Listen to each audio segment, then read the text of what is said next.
Hi, my name is Maggie Fair, and I chose to do my video project on the court case Pitt News versus Pappert. And so this was a court case in 2004 that actually overturned the Pennsylvania law that restricted college newspapers and different forms of media from profiting from alcoholic advertisements pretty much, and they were not any college affiliated newspaper or media was not supposed to have these alcoholic advertisements in them. So Pitt News decided to take this to court, and it ended up being overturned and named unconstitutional and a violation of the First Amendment.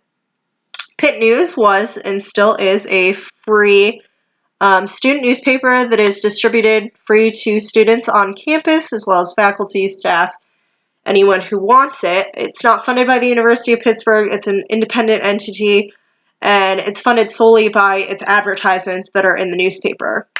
In 1999, this all started from legal threats because of a restaurant advertisement in their newspaper. The restaurant ended up withdrawing the advertisement because they didn't want to deal with the legal struggles, and a result of this, Pitt News decided to pull back and withdraw all alcoholic advertisements in their newspaper to avoid these legal issues, because a violation of this law, you could be charged for a misdemeanor, a fine, or even imprisonment for subsequent offenses after your first. So following the cancellation of this or these ads and following the law, Pitt News lost thousands and thousands of dollars in revenue because they weren't accepting these advertisements from alcohol companies or restaurants, bars, all of these things that are so prevalent in a college town. They were no longer getting money from them. So they decided to take this to court. And after several appeals in court, going back and forth between it being constitutional and unconstitutional, the court decided to apply the Central Hudson test, which is a test for commercial speech.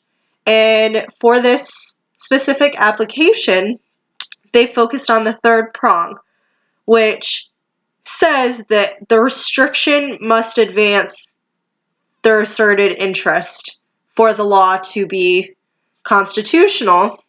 So in this case, the asserted interest was to prevent underage drinking and abusive drinking in college students.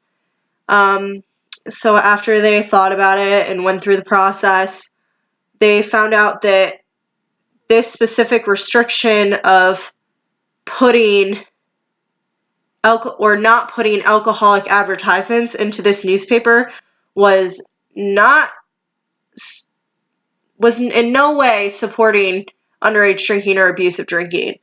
These advertisements had no correlation or proof of correlation between people deciding to underage drink or people decide to drink abusively. So they determined that because this asserted interest was not being advanced by the restriction, that this was unconstitutional. It was a violation of the First Amendment. It was hurting the newspaper more than it was helping the people around them.